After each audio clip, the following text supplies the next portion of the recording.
Now, did you transcribe that music, or how did you learn this stuff? Was it just listening to it over and over again? You sort of absorbed it.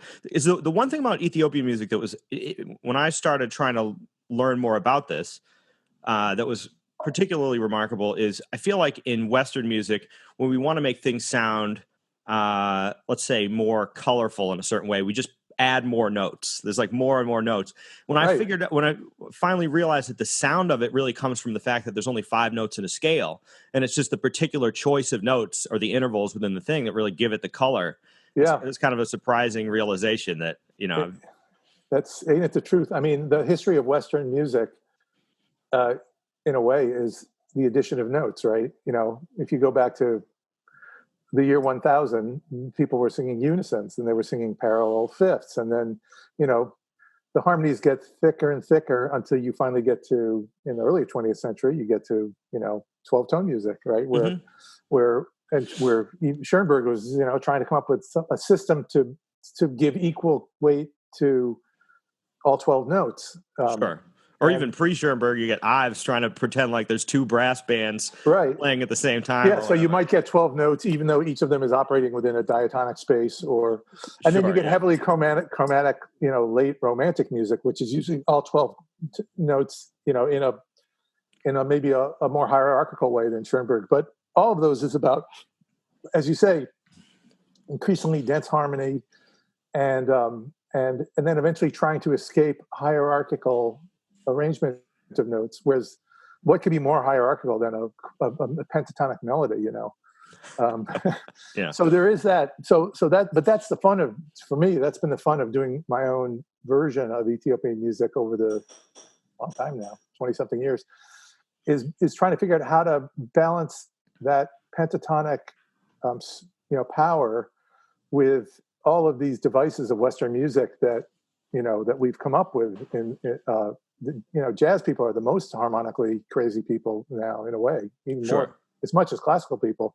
How do you, that game between the two of those is really, it's really a lot of the fun of that. But you're so right that there's so much power in the notes that are not played, in these modes where there's no seventh of any kind. We're so used to, in our system, going, even if you see a triad, a major triad, you like look at it in context and you go, well, that's a dominant, really, or that's a major seventh.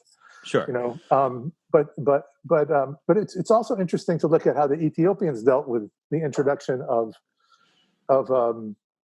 Western instruments and diatonicism into that music, basically in the 40s, 50s, 60s, and how they learned to harmonize their pentatonic melodies using diatonic chords, which is, something that, of course, we do here in American music all the time.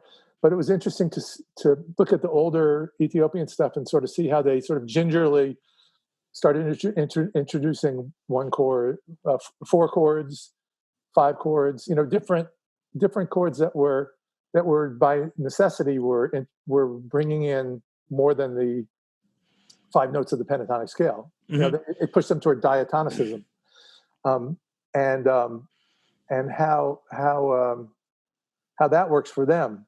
When you listen to Ethiopian singers, except for maybe modern people who are super hybrid, who have had a lot of musical experience outside of the Ethiopian tradition, that still is totally the thing that holds it together, is that those pentatonic melodies, no matter what you put around them, and I've put plenty of weird harmonies around them working with these great Ethiopian singers, that's the core of those songs. And it's an interesting challenge as a player too, because we're so used to being free as jazz players to use all of our notes. Mm-hmm. Yeah. But to try to maintain, to try to use the shapes from the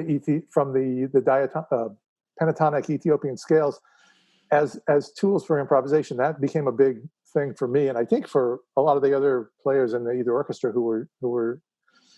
You try to find little collections of notes, intervallic collections, and use those, even if you shift them around chromatically. Achi Haye. Mm-hmm.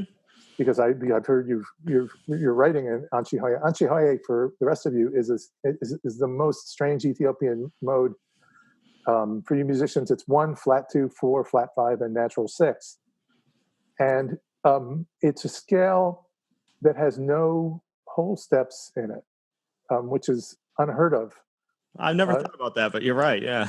Yeah, there's no whole steps, which is, I mean, every other scale you've ever heard in history, maybe unless you're a specialist in Indian or Arabic music, has at least one whole step in it, and probably a bunch of them. Whole step, but Anchihoye doesn't. But it has all these interesting shapes in it. It has like 1, flat 2, 4. That's something. It has 4, flat 5, 6. These little fragments. They're like little pieces of DNA.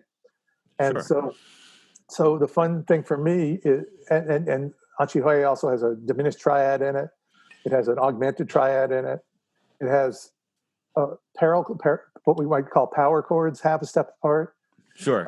So it has all of these interesting things you can play around with. And if, as a jazz player, you can shift them chromatically and, invert them and do all kinds of crazy stuff to them that no traditional Ethiopian player would ever do.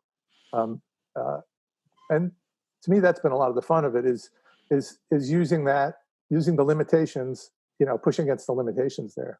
But one of the many rewards from that is we got to Ethiopia, and I'd been up to my ears in Anchihoye, for either orchestra and for this. We got there, we got to our hotel, and we knew that Anchihoye was used for many songs of religious praise, praise to God, and also for many wedding songs. Mm-hmm. We got to our hotel, and we checked in, and then a bunch of us walked out onto the front steps, and there's an Ethiopian wedding going on. The people are just getting in the car, getting ready to drive away, and people are like dancing in the street, and they're like banging on the car, and they're singing an Anchihoye melody. And it was like a mind-boggling experience. Like this bizarre sounding scale that sounds, to American, to Western ears, it's very dissonant and very scary. You can make terrifyingly scary music out of Anchihoye, was being sung by wedding revelers, just who, were just out of their minds with delight, sending off their people off on their honeymoon. So it just shows you the world operates in a lot of different directions.